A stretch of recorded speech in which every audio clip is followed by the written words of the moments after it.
Sebelumnya Assalamualaikum warahmatullahi wabarakatuh. Waalaikumsalam warahmatullahi wabarakatuh. Kami di sini eh, berkelompok ingin mewawancarai Bapak selaku guru mata pelajaran Penjas di SLB ini. Jadi kami akan menanyakan seputar anak tunagrahita, Pak. Oh iya. Sebelumnya Bapak menjadi guru olahraga di sini atau sebelumnya juga pernah? Udah berapa tahun? Oh gitu ya. Untuk saya sebelum di sini itu saya mengajar di sekolah umum ya. Jadi di sekolah umum itu sudah cukup lama ya, di sekitar 6 sampai 7 tahun. Baru tahun 2021 ini masuk ke SLB ini. Jadi baru pengalamannya ya belum begitu banyak lah di sekolah SLB ini. Oke. Kita menanyakan lagi seputar anak tunagrahita ya, Pak ya. Iya. Bagaimana karakteristik tunagrahita saat pembelajaran Penjas? Ya gini. Untuk anak tunagrahita ini di sekolahan kita ini dibagi menjadi dua. Jadi ada tunagrahita yang ringan dan tunagrahita sedang.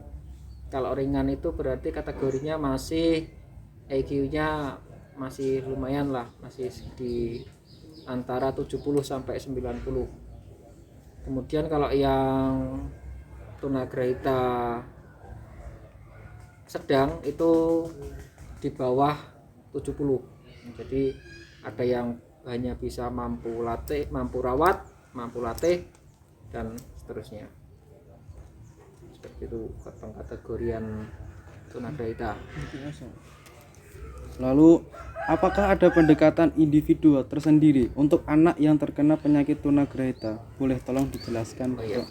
Tadi saya juga agak lupa ya untuk karakteristiknya ya tadi ya. Sorry. Untuk karakteristik dari anak tunagrahita itu karena dia mempunyai intelijensi yang kurang ya. Jadi karakteristiknya lebih ke dia suka semau sendiri gitu. Jadi kadang lebih ketika dibariskan ya, katakanlah dibariskan gitu, mereka cenderung tidak bisa diam, mesti ada gerakan-gerakan yang agak susah dikendalikan. Kemudian juga tatapan matanya juga kadang tidak bisa fokus ke kita, kadang biasanya tolok ke kanan kiri dan sebagainya banyak. Jadi tidak bisa diatur, itu kadang agak susah ya. Jadi kalau untuk yang C, istilahnya kita gunakan C dan C1. Kalau C itu untuk yang anak tunagrahita yang ringan, kalau C1 itu untuk kategori anak tunagrahita sedang. Seperti itu. Oke, lalu kendala apa sih, Pak, yang sering terjadi ketika Bapak mengajar anak tunagrahita tersendiri? Ya, betul. Kendalanya ketika kita mengajar anak tunagrahita itu yang pertama adalah pemusatan konsentrasi anak ya. Itu yang agak susah dilakukan ya, karena anak tunagrahita cenderung tidak bisa fokus, sehingga ya kita berusaha semaksimal mungkin untuk memfokuskan pikiran anak itu agar bisa menuruti apa yang sedang kita bicarakan, apa yang sedang kita praktikkan dan sebagainya. Itu. Terus apa saja permainan yang dapat dimodifikasi untuk anak tunagrahita, Pak? Modifikasi permainan ya. Iya. Jadi kalau anak tunagrahita itu kan berarti tujuan kita sebenarnya untuk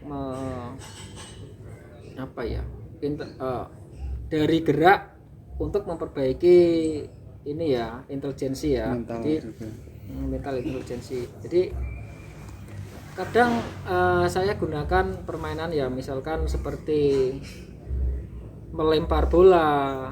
Jadi misalkan kok voli ya, katakanlah materinya bola voli.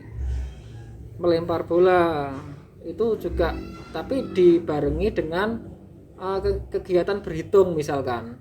Ya, misalkan setelah melempar nanti kamu bilang 1, kemudian selanjutnya berarti berapa, 2 dan seterusnya sampai berapa kali lah, misalkan katakanlah sampai 8.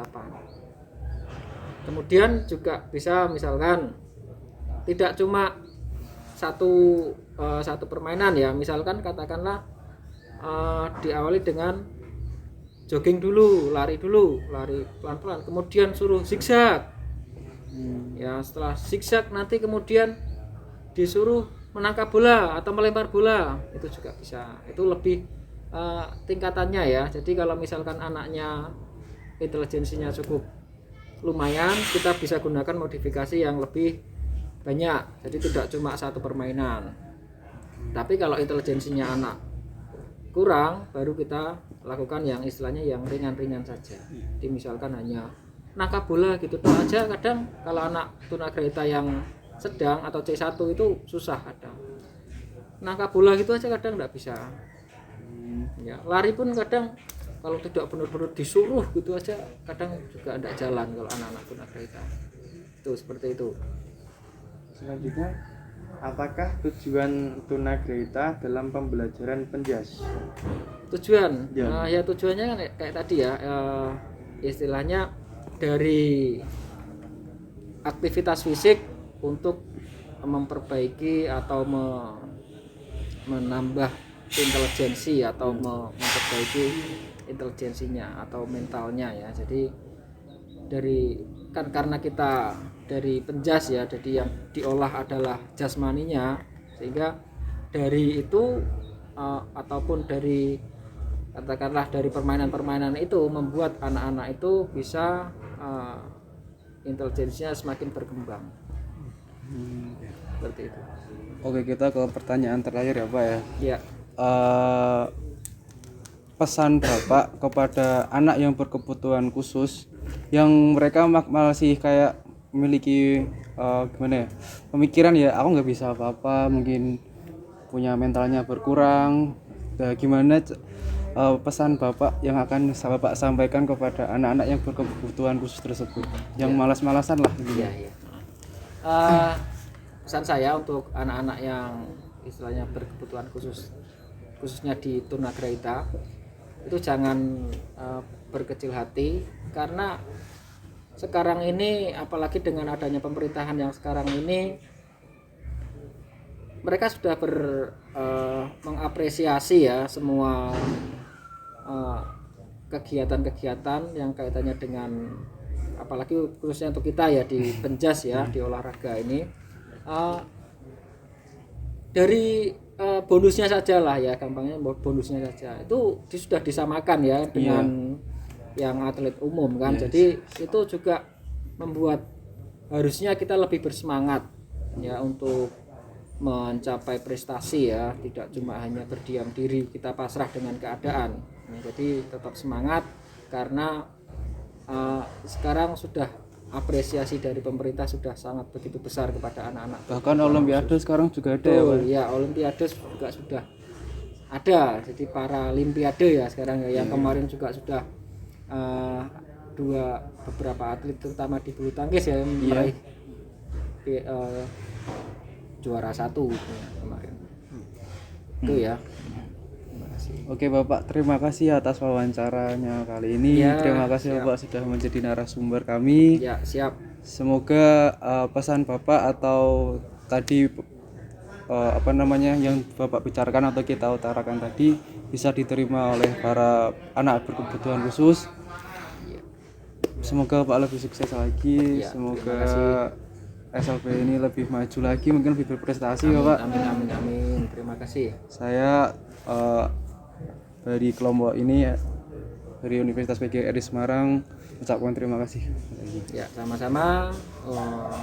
Semoga apa yang tadi kita diskusikan itu bisa menjadi bermanfaat untuk kita semuanya. Ya, sukses juga buat kalian, semoga bisa menjadi penerus nanti kita untuk kedepannya. Amin. Oke, terima kasih. Terima kasih.